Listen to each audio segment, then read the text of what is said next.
6 months ago, I decided to start posting to YouTube regularly, and I thought it was about time that I made a video about my journey to 300 subscribers. Currently today, I'm sitting at 279 subscribers, and it's taken me a lot longer than I thought to get here. I know for a lot of people that number may not really mean much, but for me, I was never really motivated by subscriber numbers. I'll share more about that in a minute. And I'm glad that was never my motivation, because now that I've started, I've realized how difficult it is to get that subscriber number to nudge upwards. The reason I'm doing this video is because many people struggle in business because of the challenge of making content. See, creating content, you spend so much time alone. And if the content bombs, then you also feel alone. It's only really when content does well and people comment and react that you get this sense that you're perhaps not so alone. And I think it's because of this that many people start making content, but they don't persist.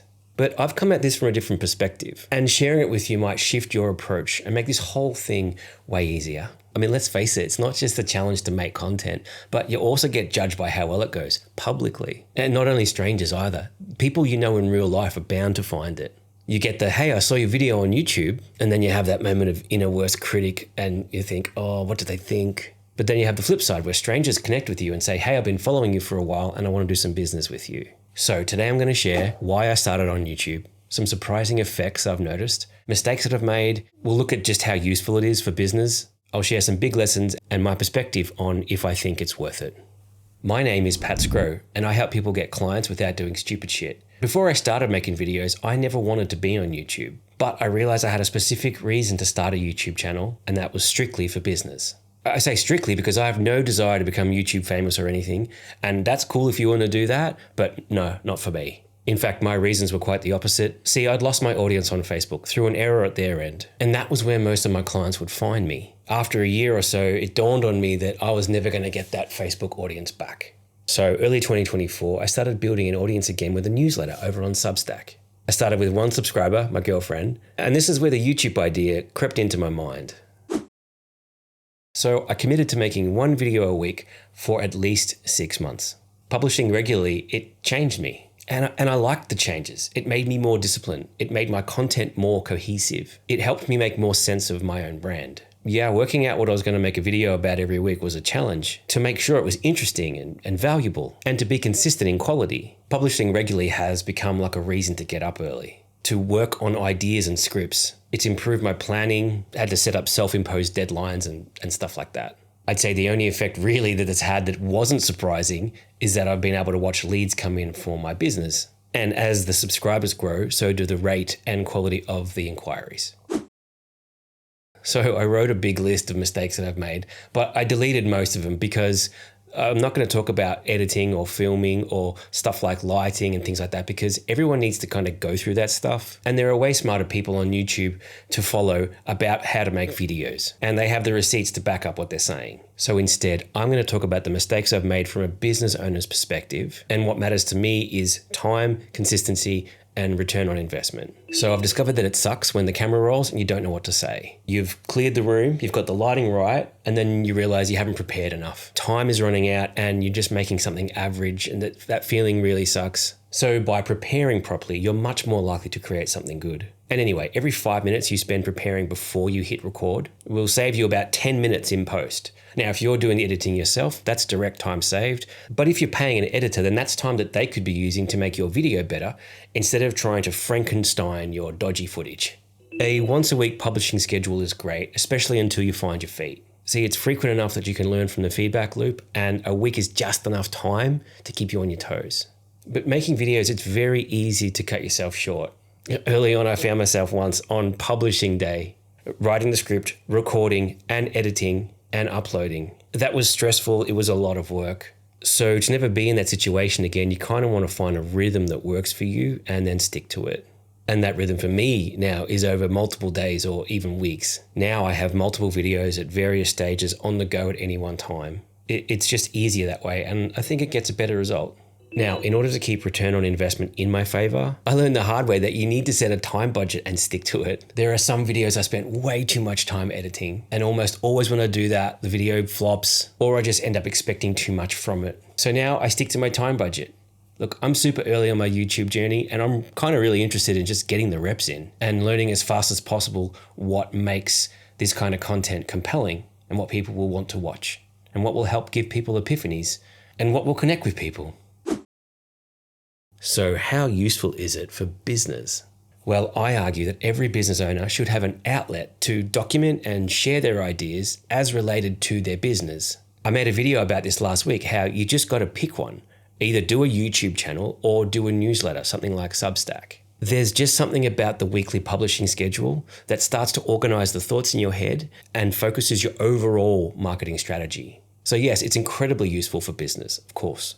You have a more focused marketing strategy. You're building a know, like, and trust binge bank. The effect of the work compounds over time. This isn't like social where it disappears with the feed. This kind of content keeps on working for you long after you publish it. It brings into your business an inbound leads channel that you can directly influence. And they just get it because you've given them a binge bank to get to know how you operate.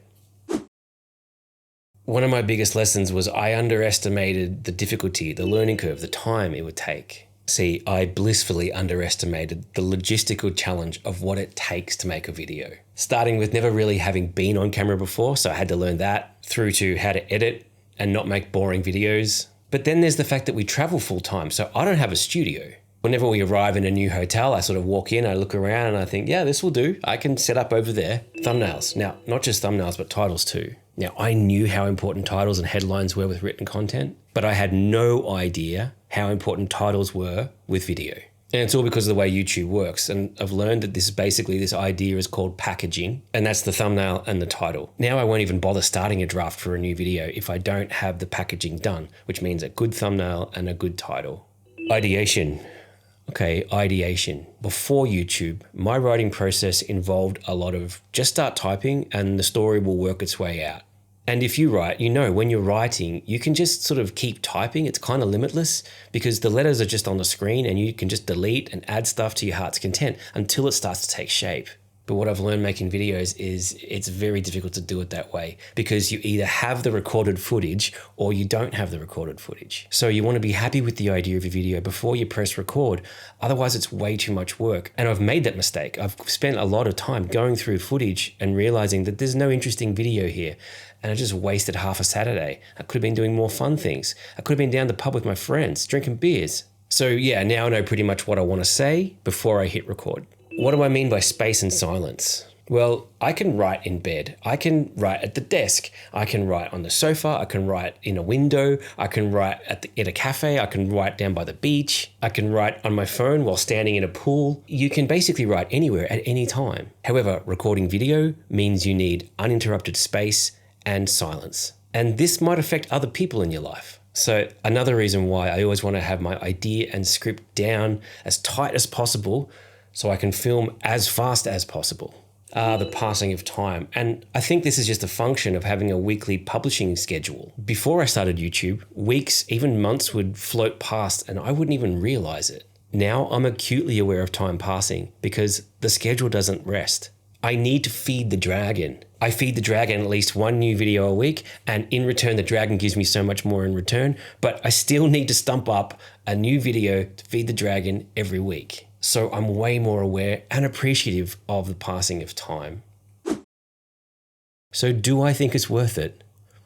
I think by this point, you know my answer to that, so I'm not going to repeat anything I've already said. Instead, I've just got two more reasons why. First off, it's made me a better presenter of ideas. It's made me think more before speaking. Whereas before, I would just riff on ideas in front of people, clients, prospects, peers. But at this point, I've had to sit and edit many hours of me doing that and realizing, oh shit, I'm crap at explaining things. No wonder people misunderstand me. It's because I explained it like an idiot. So think about how many instances in life better communication skills would help you in. It's kind of eye-opening. There are a lot of humbling lessons like that, and these are gems that you only get from submitting yourself to a commitment like this and then actually doing the work. All right, and the second reason why I think it's worth it is that this is something that you build, but you get to share it with everyone. So if you think about your business, you build it, only you really know what's going on all the time, and you're the only one who gets to enjoy it. It's for you. But a YouTube channel, everyone gets to enjoy it. Still, you do the work, you build it, and you get the rewards that start off slow, and in the beginning, they're really personal development in nature, but then the rewards increase drastically over time as they branch out into your business. So think about this. Just 3 months from now, we'll be in 2025. Meaning that if you started a YouTube channel today, by January, you'll be 3 months down that path. You would already be through the learning curve. You'll have sharpened skills. You might even have a few wins, and you may even be having some decent successes. If you started a YouTube channel today, then by January, you would look back and you would see 3 months of progress, how you've developed and how far you've come. But let's say you don't start today. That's cool. It just means you're going with your week, living your life, and then January will roll around. And starting will be that thing that you think you want to do, but you'll still be waiting for the right time. And really, that's not that bad, is it? Opportunity is everywhere. All you have to do is start. And if you're thinking about starting a YouTube channel, you're going to love this next video. It explains my superior alternative to goal setting. I'll see you in the next video.